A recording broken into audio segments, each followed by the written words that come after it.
ಪ್ರಮುಖವಾಗಿ ನಿತೀಶ್ ಕುಮಾರ್ ಮೋದಿ ಜೋಡಿ ಬಿಹಾರದಲ್ಲಿ. ಇನ್ನು ರಾಷ್ಟ್ರದಾದ್ಯಂತ ನರೇಂದ್ರ ಮೋದಿ ಹಾಗೆ ಅಮಿತ್ ಶಾ ಅವರ ಜೋಡಿ ಸಾಲು ಸಾಲು ಚುನಾವಣೆಗಳನ್ನು ಗೆಲ್ಲುವಂಥದ್ದನ್ನ ಕರಗತ ಮಾಡ್ಕೊಂಡ್ಬಿಟ್ಟಿದ್ದಾರೆ. ಯಾವ ರೀತಿಯಾಗಿ ಚುನಾವಣೆ ಎದುರಿಸಬೇಕು, ಯಾವ ರೀತಿಯಾಗಿ ಜನರನ್ನ ಸೆಳೆಬೇಕು, ಎಷ್ಟರ ಮಟ್ಟಿಗೆ ಒಂದು ರಾಜ್ಯದಲ್ಲಿ ಅಧಿಕಾರವನ್ನು ಸ್ಥಾಪನೆ ಮಾಡುವಂಥ ನಿಟ್ಟಿನಲ್ಲಿ ಪ್ರಯತ್ನ ಪಡಬೇಕು ಅನ್ನುವಂಥದ್ದಕ್ಕೂ ಕೂಡ ಒಂದು ವೇದಿಕೆ ಆಗಿದೆ. ಏನು ಪಾಠ ಕಲಿಬೇಕಾಗಿದೆ ಆ್ಯಕ್ಚುಲಿ NDA ಹೊರತಾದಂಥ ಪಕ್ಷಗಳು ಹಾಗೆ ಕಾಂಗ್ರೆಸ್ ಅಂತ? ನಿಮಗೆ ಸೈದ್ಧಾಂತಿಕವಾಗಿ ಯಾವ ಪಕ್ಷವನ್ನು ಮುನ್ನಡೆಸಲಿಕ್ಕೆ ಸಾಧ್ಯ ಇಲ್ಲ. ಪಕ್ಷವನ್ನು ಮಾತ್ರ ಮುನ್ನಡೆಸ್ಬೋದು, ಆದರೆ ಸರ್ಕಾರವನ್ನು ಮುನ್ನಡೆಸಲಿಕ್ಕೆ ಸಾಧ್ಯ ಇಲ್ಲ ಅನ್ನೋದಕ್ಕೆ ನಿತೀಶ್ ಕುಮಾರ್ ನಮ್ಮ ಕಣ್ಣು ಮುಂದೆ ಇರ್ತಕ್ಕಂಥದ್ದು. JP ಚಳುವಳಿ ಮುಖಾಂತರ ದೇಶಾದ್ಯಂತ ಜಾತ್ಯತೀತ ನಿಲುವಿನೊಂದಿಗೆ ಒಂದಷ್ಟು ಸಿದ್ಧಾಂತಗಳನ್ನು ಮೈಗೂಡಿಸ್ಕೊಂಡು ಹೋರಾಟಕ್ಕಿಳಿದಂಥವರು ನಿತೀಶ್ ಕುಮಾರ್ ಅವರು. ಇವತ್ತು ಬಿಹಾರದಲ್ಲಿ ನಿತೀಶ್ ಕುಮಾರ್ ಒಪ್ಪಿದ್ದೇ ಜನ JP ಚಳುವಳಿ ಕಾರಣಕ್ಕಾಗಿ ಮತ್ತು ಅವರ ಸೆಕ್ಯುಲರಿಸಮ್ ಕಾರಣಕ್ಕಾಗಿ ಒಪ್ಪಿದ್ದು. ರಾಜಕಾರಣದಲ್ಲಿ ಯಾರೂ ಶತ್ರುಗಳಲ್ಲ, ಯಾರೂ ಮಿತ್ರರಲ್ಲ ಅನ್ನೋದಕ್ಕೆ ಮತ್ತು ಯಾವಾಗ ಬೇಕಾದರೂ ಅಧಿಕಾರ ಅನ್ನೋದು ಒಂದು ಸಿಕ್ಕಿದರೆ ಅದಕ್ಕೆ ಅವಕಾಶವಾದಿ ರಾಜಕಾರಣವನ್ನು ಮಾಡ್ಬೋದು ಅನ್ನೋದಕ್ಕೆ ನಮ್ಮ ಮುಂದೆ ದೊಡ್ಡ ಜ್ವಲಂತ ಸಾಕ್ಷಿ ಅಂತ ಹೇಳಿದ್ರೆ ಅದು ನಿತೀಶ್ ಕುಮಾರ್. ನಿಮಗೆ ಇನ್ನೇನು NDA ಜೊತೆ ಮೈತ್ರಿಯನ್ನು ಮಾಡಿಕೊಂಡ್ರು. ಅವತ್ತು ಅಟಲ್ ಬಿಹಾರಿ ವಾಜಪೇಯಿ ಜೊತೆ ಚರ್ಚೆ ಮಾಡಿ NDA ಜೊತೆ ಮೈತ್ರಿಯನ್ನು ಮಾಡಿಕೊಂಡ್ರು. ಅದಾದ ಬಳಿಕ ನೀವು ಅವ್ರನ್ನ ಗಮನಿಸ್ತಾ ಅವರ ರಾಜಕೀಯ ಏರಿಳಿತಗಳನ್ನು ಗಮನಿಸ್ತಾ ಬನ್ನಿ. ಅದಾದ ಬಳಿಕ ಅವ್ರದ್ದು ಪರ್ವಕಾಲ ಅಂತಲೇ ಹೇಳ್ಬೋದು. ನಂತರ ಅವರು ಈ ಕಳೆದ ಬಾರಿ ಆರಂಭದಲ್ಲಿ RJD ಜೊತೆ ಮೈತ್ರಿಯನ್ನು ಮಾಡ್ಕೊಂಡ್ರು. ಆದರೆ ಬದಲಾದ ರಾಜಕೀಯ ಪರಿಸ್ಥಿತಿಯಲ್ಲಿ ಅವ್ರಿಗೆ ಅನಿಸ್ತು RJD ಜೊತೆ ಹೋದರೆ ಭವಿಷ್ಯದ ದಿನಗಳಲ್ಲಿ ರಾಜ್ಯದ ಅಭಿವೃದ್ಧಿಗೆ ಕುಂಠಿತ ಆಗುತ್ತೆ ಮತ್ತು ರಾಜ್ಯಕ್ಕೆ ಅನುದಾನ ತರೋದು ಕಷ್ಟ ಆಗುತ್ತೆ ಅನ್ಕೊಳಕ್ಕೂ ರಾತ್ರಿ ತಮ್ಮ ನಿಲುವನ್ನು ಬದಲಾಯಿಸಿದ್ರು. ಮತ್ತೆ NDA ಜೊತೆ ಸಖ್ಯವನ್ನು ಮಾಡಿದರು. ನಿಮಗೆ 19 ವರ್ಷ ಅಧಿಕಾರವನ್ನು ಆಡಿರ್ತಕ್ಕಂಥದ್ದು. ಈಗ ಸಿಕ್ಕಿಂನ ಚಾಮ್ಲಿಂಗ್ ಬಿಟ್ಟರೆ, ಜ್ಯೋತಿ ಬಸು ಬಿಟ್ಟರೆ, ನಂತರ ಒಡಿಸ್ಸಾದ ನವೀನ್ ಪಟ್ನಾಯಕ್ ಬಿಟ್ಟರೆ ಇವರು 4ನೇ ಸ್ಥಾನಕ್ಕೆ ಬರ್ತಾರೆ. ಅಷ್ಟು ಸುದೀರ್ಘವಾಗಿ ಆಳೋದಷ್ಟು ಸುಲಭ ಅಲ್ಲ. ಇನ್ನು 5 ವರ್ಷ ಅಂತ ಹೇಳಿದ್ರೆ ಮಿನಿಮಮ್ ಇನ್ನು 24 ವರ್ಷ ಸುದೀರ್ಘವಾಗಿ ಆಳದಂಥವ್ರು ಅಂತ ಹೇಳಲಾಗ್ತಿದೆ.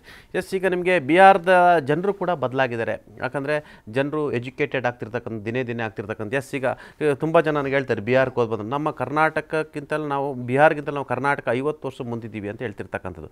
ಬಿಹಾರ ಪರಿಸ್ಥಿತಿಗೂ ಕರ್ನಾಟಕ ಪರಿಸ್ಥಿತಿಗೂ ಲಾಟ್ ಆಫ್ ಡಿಫ್ರೆನ್ಸ್ ಇರ್ತಕ್ಕಂಥದ್ದು. ಆದರೂ ಎಲ್ಲೊಂದು ಕಡೆ ಜಗನ್ನಾಥ್ ಮಿಶ್ರರಿಂದ ಹಿಡಿದು, ಕೃಷ್ಣ ಸಿಂಗ್ರಿಂದ ಹಿಡಿದು, ಲಲ್ಲುವಿಂದ ಹಿಡಿದು, ರಾಬ್ಡಿ ಅವರಿಂದ ಹಿಡಿದು ನಂತರ ಬಿಹಾರವನ್ನು ಒಂದು ಹಂತದಲ್ಲಿ ಕಟ್ಟಿ ಬೆಳೆಸಿದಂಥವರು ನಿತೀಶ್ ಕುಮಾರ್ ಅವರು. ಯಾಕಂದರೆ ಜನ ಅವ್ರನ್ನ ಒಪ್ಪಿದ್ದಾರೆ. ನಿಮಗೆ ನಿತೀಶ್ ಅವರಿಗೆ ಬೆಂಬಲ ಆಗಿದ್ದಂಥವರೇ ಯಾದವ್ ಮತ್ತು ಮುಸ್ಲಿಮ್ಸ್ ಆಗಿದ್ದರು. ಆದರೆ ಸಂಪೂರ್ಣವಾಗಿ ಮುಸ್ಲಿಂ ಹೊರತುಪಡಿಸಿ ಕೂಡ ಇವತ್ತು NDA ಕೈ ಹಿಡಿದ್ದಾರೆ ಅಂತ ಹೇಳಿದ್ರೆ ತಾವು ಗಮನಿಸ್ಬೋದು. ಸುಮಾರು 46 ಕ್ಷೇತ್ರಗಳ ಮುಸ್ಲಿಂ ಬಾವಳ್ಯ ಕ್ಷೇತ್ರಗಳಲ್ಲಿ ಸುಮಾರು 36 ಕ್ಷೇತ್ರಗಳನ್ನು ನಿತೀಶ್ ಮತ್ತು BJP JDU ಮತ್ತು BJP ಪಾರ್ಟಿ ಗೆದ್ದಿರ್ತಕ್ಕಂಥ. ಹಂಗಂದ್ರೆ ಅಲ್ಲಿಯ ಜನಕ್ಕೆ ಏನು ಬೇಕಾಗಿರ್ತಕ್ಕಂಥದ್ದು, ಅವರಿಗೆ ಕೇಂದ್ರದಲ್ಲಿ ಸ್ಥಿರ ಸರ್ಕಾರ ಇರತಕ್ಕಂಥದ್ದು. ಕೇಂದ್ರದಲ್ಲಿ ಯಾವ ಸರ್ಕಾರ ಇರುತ್ತೆ ಅದೇ ಸರ್ಕಾರ ಇಲ್ಲೂ ಇದ್ದರೆ ಬಹುಶಃ ಆಡಳಿತಾತ್ಮಕ ಮತ್ತು ಆರ್ಥಿಕವಾಗಿ ರಾಜ್ಯಕ್ಕೆ ಅನುಕೂಲ ಆಗುತ್ತೆ ಅನ್ನೋದು ಕೂಡ ಲೆಕ್ಕಾಚಾರ ಆಗಿರ್ತಕ್ಕಂಥದ್ದು. ನಿಮಗೆ ಗೊತ್ತಿರಲಿ, ಇವತ್ತು NDA ಸರ್ಕಾರಕ್ಕೆ 2 ಹೆಗ್ಗಂಬಗಳು, ಒಂದು ಚಂದ್ರಬಾಬು ನಾಯ್ಡು, ಮತ್ತೊಂದು ನಿತೀಶ್ ಕುಮಾರ್ ಅವರು. ಈಗಾಗಲೇ ಅನೇಕ ಪ್ಯಾಕೇಜನ್ನು ಕೂಡ ಘೋಷಣೆಯನ್ನು ಮಾಡಿಸ್ಕೊಂಡು ಬಂದಿದ್ದಾರೆ. ಎಲ್ಲೊಂದು ಕಡೆ ಸರ್ಕಾರ ಆದ್ದರಿಂದ ಅವರಿಗೆ ಬಿಹಾರ ಅಭಿವೃದ್ಧಿಗೆ ಇದು ಅನುಕೂಲ ಆಗುತ್ತೆ. ಜನ ಅಲ್ಲಿ ನೋಡಿರ್ತಕ್ಕಂಥದ್ದು ಮೋದಿ ಮತ್ತು ನಿತೀಶ್ ಇಬ್ಬರನ್ನೇ ಈ ಬಾರಿ ನೋಡಿರ್ತಕ್ಕಂಥದ್ದು. ಇದು ಹೆಂಗಂತೇಳಿ ಇದು ಮೋನಿ ಮೇನಿಯಾ ಅಂತಲೇ ಎಲ್ಲರೂ ಕೂಡ ಕರಿತಿದ್ರು. ನಿಮೋ ಮ್ಯಾಜಿಕ್ ಅಂತಲೇ ಕರಿತಿರ್ತಕ್ಕಂಥದ್ದು. ಈಗ ಸವಾಲು ಅಂತ ಹೇಳಿದರೆ 19 ವರ್ಷ ರಾಜಕಾರಣವನ್ನು ಬಿಹಾರವನ್ನು ಮಾಡಿದ್ದಾರೆ.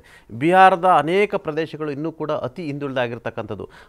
ಈಗ ವಲಸೆ ಹೋಗ್ತಿದ್ದಾರೆ. ಯಾವ ರಾಜ್ಯದ ಜನರು ಕೆಲಸ ಹಿಡ್ಕೊಂಡು ಬೇರೆ ಕಡೆ ಬೇರೆ ರಾಜ್ಯಗಳ ವಲಸೆ ಹೋಗ್ತಾರೆ ಅಂದರೆ ಆ ರಾಜ್ಯದಲ್ಲಿ ಎಲ್ಲೊಂದು ಕಡೆ ಆರ್ಥಿಕ ವ್ಯವಸ್ಥೆ ಗಟ್ಟಿ ಇಲ್ಲ ಮತ್ತು ಆ ರಾಜ್ಯದಲ್ಲಿ ಉದ್ಯೋಗ ವ್ಯವಸ್ಥೆಯನ್ನು ಕಲ್ಪಿಸಲಿಕ್ಕೆ ಅಲ್ಲಿನ ಸರ್ಕಾರಗಳಿಗೆ ಸಾಧ್ಯ ಇಲ್ಲ ಅನ್ನೋದು ಅರ್ಥ.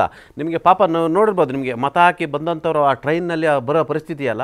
ಯಾವುದೇ ಸರ್ಕಾರಗಳನ್ನು ನೋಡಿದರೆ ಬೇಸರ ಆಗುತ್ತೆ. ಯಾಕಂತ ಹೇಳಿದ್ರೆ ಉದ್ಯೋಗ ಸೃಷ್ಟಿ ಮಾಡಬೇಕಾಗಿರ್ತಕ್ಕಂಥದ್ದು, ಜನರಿಗೆ ಉದ್ಯೋಗವನ್ನು ಕೊಡಬೇಕು. ಉದ್ಯೋಗ ಸೃಷ್ಟಿ ಮಾಡಬೇಕಂತ ಹೇಳಿದ್ರೆ ಇಂಡಸ್ಟ್ರೀಸ್ಗಳು ಬರಬೇಕು, ಇಂಡಸ್ಟ್ರಿಗಳ ಜೊತೆ ಗುಡಿ ಕೈಗಾರಿಕೆಗಳು ಬರಬೇಕು ಮತ್ತು ಸ್ವಾವಲಂಬಿಗಳಾಗಲಿಕ್ಕೆ ಅನೇಕ ಸ್ವಸಹಾಯ ಗುಂಪುಗಳನ್ನು ಸೃಷ್ಟಿ ಮಾಡಬೇಕು. ಅವರಿಗೆ ಸ್ವಂತ ಅಂದರೆ ಉದ್ಯಮಿಯಾಗು ಉದ್ಯೋಗ ನೀಡು ಅನ್ನೋ ಒಂದು ಕಾನ್ಸೆಪ್ಟ್ಗಳು ಬರಬೇಕು. ಹಾಗಾಗಿ ಇದು ನಿತೀಶ್ ಕುಮಾರ್ಗೆ ಅತಿ ದೊಡ್ಡ ಸವಾಲು ಅಂತಲೇ ಹೇಳಿರ್ತಕ್ಕಂಥದ್ದು.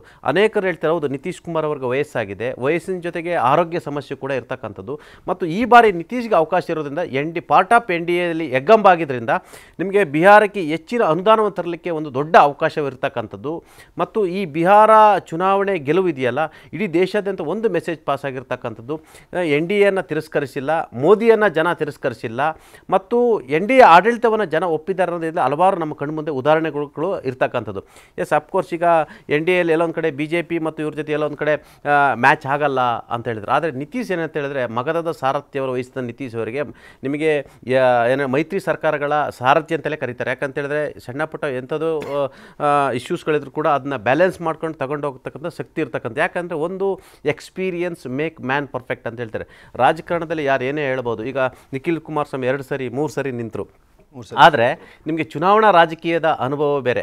ಇವರು ಸುಮಾರು 50 ವರ್ಷ ರಾಜಕಾರಣವನ್ನು ಮಾಡ್ಕೊಂಡು ಬಂದಿರತಕ್ಕಂಥವ್ರು. ನೋಡಿ, ಅವರ ಪ್ಲಸ್ ಪಾಯಿಂಟ್ ಅಂದರೆ ಅವರ ಅಧಿಕಾರದ ಅವಧಿಯಲ್ಲಿ ಅವರ ಕುಟುಂಬವನ್ನು ಹಸ್ತಕ್ಷೇಪಕ್ಕೆ ಮಾಡಲಿಕ್ಕೆ ಬಿಡಲಿಲ್ಲ. ಅವರ ಪುತ್ರ ಇದ್ದಾರೆ, ಈಸ್ ಎ ವೆರಿ ಸ್ಟ್ರಾಂಗ್. ಆದರೆ ಯಾವತ್ತೂ ಕೂಡ ಅವರ ಅಧಿಕಾರದ ವಿಚಾರದಲ್ಲಿ ಆಡಳಿತಾತ್ಮಕ ವಿಚಾರದಲ್ಲಿ ಅವರ ಹಸ್ತಕ್ಷೇಪ ಕಾಣಲಿಲ್ಲ ಮತ್ತು ಎಲ್ಲೂ ಕಾಣಿಸ್ಲಿಲ್ಲ. ಫೋಟೋ ಬಂದಾಗಲೇ ಗೊತ್ತಾಗಿದೆ.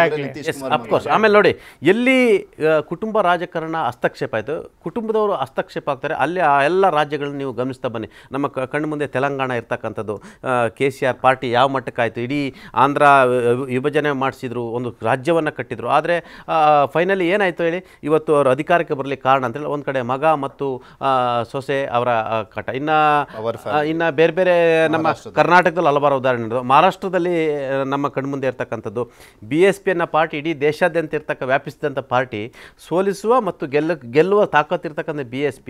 ಅಲ್ಲಿ ಮಾಯಾವತಿಯವರ ಸಹೋದರರ ಎಂಟ್ರಿ ಆದರೂ ಇವತ್ತು ಮಾಯಾವತಿಯವರು ಇವತ್ತು ಜನನೇ ಮರ್ತೋಗುವಂಥ ಸ್ಥಿತಿ ಬಂದಿರತಕ್ಕಂಥ. ಸಮಾಜವಾದಿ ಪಾರ್ಟಿ ಏನಾಯ್ತು, ಅಲ್ಲಿ ಅಪ್ಪ ಮಕ್ಕಳು ಲಾಸ್ಟ್ಗೆ ಅವ್ರದ್ದಾಯ್ತು. ಇನ್ನು ನಮ್ಮ ಕಣ್ಣು ಮುಂದೆ RJD ಇರ್ತಕ್ಕಂಥ RJD ಇವತ್ತು ಯಾವ ಮಟ್ಟಕ್ಕೆ ಬಂತು? RJD 70 ಸೀಟ್ ಮೇಲೆ, ಕಾಂಗ್ರೆಸ್ 25 ಸೀಟ್ ಬಂದಿರತಕ್ಕಂಥದ್ದು. ನಿಮಗೆ ಕುಟುಂಬ ರಾಜಕಾರಣದ ಯಾವ ಮಟ್ಟಕ್ಕೆ ಆಯಿತು ಅಂತ ಹೇಳಿದ್ರೆ, ಭಾರತೀಯ ಜನತಾ ಪಕ್ಷ ಇವತ್ತು ಅಧಿಕಾರದಲ್ಲಿದೆ ಅಂತ ಹೇಳಿದ್ರೆ ಈ ಕುಟುಂಬ ರಾಜಕಾರಣ ನಮ್ಮ ಕಣ್ಣು ಮುಂದೆ ಇರ್ತಕ್ಕಂಥ ನೆಹರು ಫ್ಯಾಮಿಲಿ ಕಂಟ್ರೋಲ್ ತೆಗೆದುಕೊಂಡಿರ್ತಕ್ಕಂಥ. ನಾನು ಯಾವಾಗಲೂ ಹೇಳ್ತಿರ್ತೀನಿ, ಮಲ್ಲಿಕಾರ್ಜುನ್ ಖರ್ಗೆ AICC ಅಧ್ಯಕ್ಷರು, ಆದರೆ ಶಾಡೋ ಪ್ರೆಸಿಡೆಂಟು ಅದು ನೆಹರು ಗಾಂಧಿ ಕುಟುಂಬನೇ ಅಂತ ನಾನು ಯಾವಾಗಲೂ ಕೂಡ ಹೇಳ್ತೀನಿ. ಅದು ಓಪನ್ ಸೀಕ್ರೆಟ್ ಆಗಿರ್ತಕ್ಕಂಥದ್ರೆ, ನೀವು AICC ಅಧ್ಯಕ್ಷರ ಹತ್ರ ಹೋಗ್ತಾರೆ ಮಾತುಕತೆ, ಅವ್ರು ಫೈನಲ್ ಅಲ್ವಾ, ಅದಾದಮೇಲೆ AICC ಅಧ್ಯಕ್ಷ ಹೇಳ್ತಾರೆ ನೀವು ರಾಹುಲ್ ಗಾಂಧಿ ಜೊತೆ ಮಾತನಾಡಿ ಅಂತ ಹೇಳಿದ್ರೆ, ಅಂದರೆ ಯಾವ ಮಟ್ಟದ ಕುಟುಂಬ ರಾಜಕಾರಣದ ಹಿಡಿತಾ ಇದೆ ಅನ್ನೋದಕ್ಕೆ ನಮ್ಮ ಕಣ್ಣು ಮುಂದೆ ದೊಡ್ಡ ಸಾಕ್ಷಿ ಆಗಿರ್ತಕ್ಕಂಥದ್ದು. ಈಗಾಗಲೇ ರಾಹುಲ್ ಗಾಂಧಿ ಜೊತೆಗೆ ಪ್ರಿಯಾಂಕಾ ವಾದ್ರಾ ಗಾಂಧಿ ಈಗ ತಮ್ಮ 2 ಮಕ್ಕಳನ್ನು ಕೂಡ ಇಂಟ್ರೊಡ್ಯೂಸ್ ಮಾಡ್ತಿರ್ತಕ್ಕಂಥ. ಅಂದರೆ ಕುಟುಂಬ ರಾಜಕಾರಣ ಈ ದೇಶಕ್ಕೆ ಮಾರಕ. ಅಂದರೆ ನಿಮಗೆ ರಾಜಕೀಯವಾಗಿ ಬೇರೆ ಬೇರೆ ಬೆಳಲಿಕ್ಕೆ ಅವಕಾಶ ಇಲ್ಲ, ಹೊಸ ತಲೆಮಾರು ಬರಲಿಕ್ಕೆ ಸಾಧ್ಯ ಇಲ್ಲ. ಅವ್ರ ಕುಟುಂಬ, ಅವ್ರ ಅಣ್ಣ, ತಮ್ಮ, ಅಕ್ಕ, ತಂಗಿ ಮಕ್ಕಳು, ಅವರ ಮೊಮ್ಮಕ್ಕಳು, ಇದು ಇದೆಯಲ್ಲ, ಇದು ದೇಶದ ಚುನಾವಣಾ ವ್ಯವಸ್ಥೆ ಕೂಡ ಮಾರಕ ಆಗಿರ್ತಕ್ಕಂಥದ್ದು. ಜನ ಎಲ್ಲೊಂದು ಕಡೆ ದಿನೇ ಇದನ್ನು ಅರ್ಥ ಮಾಡ್ಕೊಳ್ತಾರೆ. ಇವತ್ತಿನ ಜನ್ಜಿ ಅಂತಿದೆಯಲ್ಲ, ನೆಕ್ಸ್ಟ್ ಆಲ್ಫಾ ಬರ್ತಾರೆ, ಅವ್ರಿಗೂ ಕೂಡ ಅರ್ಥ ಆಗುತ್ತೆ. ಫ್ಯಾಮಿಲಿ ಪಾಲಿಟಿಕ್ಸ್ ಅನ್ನೋದಿದೆಯಲ್ಲ, ಕೇವಲ ಇವ್ರದ್ದೇ ಕಂಟ್ರೋಲ್ ಇರುತ್ತೆ ಅಧಿಕಾರ ಅನ್ನೋ ಕಾರಣಕ್ಕಾಗಿ ಇದು ಕುಟುಂಬ ರಾಜಕಾರಣ ತೊಲಗಬೇಕು. ಕುಟುಂಬ ರಾಜಕಾರಣ ಇರೋದ್ರಿಂದಲೇ ದೇಶ ಹಾಳಾಗ ಕಾರಣ.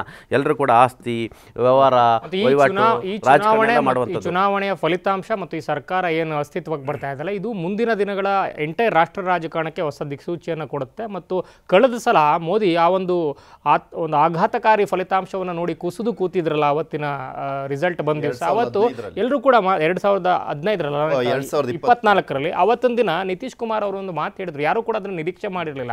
ಇವತ್ತಿನ ಪದಗ್ರಹವನ್ನು ಅವತ್ತೇ ಅವರು ಬಹುಶಃ ಲೆಕ್ಕಾಚಾರ ಹಾಕಿದ್ರೇನೋ ಅನ್ನೋ ರೀತಿ ಇತ್ತು ಅವರ ಮಾತು. ಇವತ್ತು ಅಲ್ಲಿ ಇಲ್ಲಿ ಒಂದಷ್ಟು ಜನ ಕೂತಿದ್ದಾರೆ, ಮುಂದಿನ ಸಲ ನೀವು ಬರೋ ಅಷ್ಟೊತ್ತಿಗೆ ಅವರು ಕೂಡ ಇರಲ್ಲ, ಅಷ್ಟರ ಮಟ್ಟಿಗೆ ಗ್ಯಾರಂಟಿಯನ್ನು ನಾನು ಕೊಡ್ತೀನಿ ಅಂತ ಒಂದು ಮಾತನ್ನು ನಿತೀಶ್ ಕುಮಾರ್ ಹೇಳಿದ್ರು. ಮತ್ತು ಅದು ಅತ್ಯಂತ ಆಶ್ಚರ್ಯಕರ ಆಗುತ್ತೆ, ಅವತ್ತು ಜೊತೆಗೆ ಬರ್ತಾರಾ ಇಲ್ವೋ ಅನ್ನೋ ಲೆಕ್ಕಾಚಾರದಲ್ಲಿದ್ದಂಥ ಸಂದರ್ಭದಲ್ಲಿ.